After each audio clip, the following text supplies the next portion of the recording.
Okay. Modi గురించి ఈ మధ్య కాలంలో ఖర్గే నుంచి మొదలుపెడితే చానా మంది చానా విమర్శలు చేస్తూ వచ్చిండ్రు. ఇక ఒక ఆయనైతే 10 ఏళ్లలో చానా దేశాన్ని ఆగం చేసిండు. ఏం అభివృద్ధి చేసిండు? ఉద్యోగాలిచ్చిండా? మతాన్ని అడ్డు పెట్టుకొని లేకపోతే ఆయన ధ్యానం చేయడానికి పోతే గూడా దాన్ని గూడా కాంట్రోవర్సీ చేసే ప్రయత్నం చేసిండు. ధ్యానం చేయాలంటే ఇంట్లో కూర్చొని చేయాలా? ఇదంతా ప్రజల మెప్పు కోసమే అని. అసలంటే మంచిలో గూడా చెడు ఎతికే వీళ్ళను ఎలా జూడాలి? ప్రజలు ఇంకా అర్థం చేసుకోలేరనే భ్రమలో ఎట్లా బ్రతుకుతాండ్రనుకుందాం? ప్రజలు అర్థం చేసుకుంటారు కాబట్టి ఈళ్ళకు డిపాజిట్లు లేవు.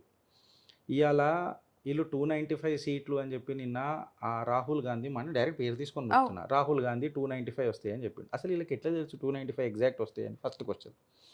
సెకండ్ క్వెషన్ నేను ఆయన కొంచెం మెదడు చిదిమిందనంట. పాపం ఆయన దెబ్బ బాగా గట్టిగా తాకి ఆయన ట్రాన్స్‌లో ఉన్నాడు. ఆయనకు అర్థమైతలేదు రాహుల్ గాంధీకి. ఏందనంటే కాంగ్రెస్ పార్టీ 200 సీట్లలో కూడా పోటీ చేయలే దేశం మొత్తంలో. సో 295 వస్తాయని అన్నాడు చూడు. ఆయనకు నేను ఫస్ట్ అది చెప్తున్నా సెకండ్ పాయింట్. థర్డ్ పాయింట్ ఏందనంటే పాపం కార్గే బలి అయితున్నాడు. రేపు ఎవడి మీదైనా నూకాలి కదా! ఆ! ఈ షహజాదా మీదనైతే నూకరు. ఏమైందంటే కార్గేని చూస్తారు ఇట్లా. పాపం ఈయన నేనే చేసిన నాతోనే తప్పయింది అని రిటైర్మెంట్ తీసుకుంటాడు. 85 సంవత్సరాలలో ఇక ఆయనకు ఇంకేం ఫ్రిక్షన్ జేస్తాడు? తీసుకుంటాడా? తీసుకోడు. ఇక లాస్ట్ పాయింటు మోదీ గారు అక్కడ ఇంట్లో కూర్చొని ధ్యానం చేయాలా, బయట కూర్చొని ఎందుకు చేయాలనంటే ప్రార్థన ఇంట్లల్లో కూర్చొని చేయాలి. 5 సార్లు లౌడ్ స్పీకర్‌లు పెట్టి చేయాల్సిన అవసరం లేదు. మళ్ళీ నువ్వు ఎందుకు మాట్లాడవు? హ్మ్. నువ్వు మాట్లాడు.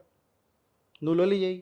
చెట్లు నరికేసి నువ్వు పతంగులు ఎగిరేస్తే మాతోని లొల్లి అంటావు. పటాకాలు కాలుస్తే మేము మాతోని లొల్లి అంటావు. హోలీ చేసుకుంటే ఇదేంది కూన్‌కి హోలీ అని అంటావు. మా వోళ్ళు కర్వా చౌత్ కూడా చేస్తే ఇదేంది ఫెమినిజం అని అంటావు. మళ్ళీ నువ్వు చెట్లు నరికేసి చచ్చిపోయిన చెట్లను ముంగడ పెట్టి కేకులు కట్ చేసినప్పుడు లేదా? నువ్వు ఆడెందుకు మాట్లాడు? మా దగ్గర ఎందుకు మాట్లాడతావు? నా secularism or to that matter secularism అనంటే మేము మొత్తం నిన్ను మీదెక్కి తొక్కుతాం, పొడుస్తాం. కానీ నువ్వు ఏమనొద్దంటే అది సెక్యులరిజం కాదు. సెక్యులరిజం అంటే నువ్వు నా రాముడిని ఎంత ప్రేమిస్తావో నేను నీ దేవుడిని అంతే ప్రేమిస్తా. ఇది సెక్యులరిజం.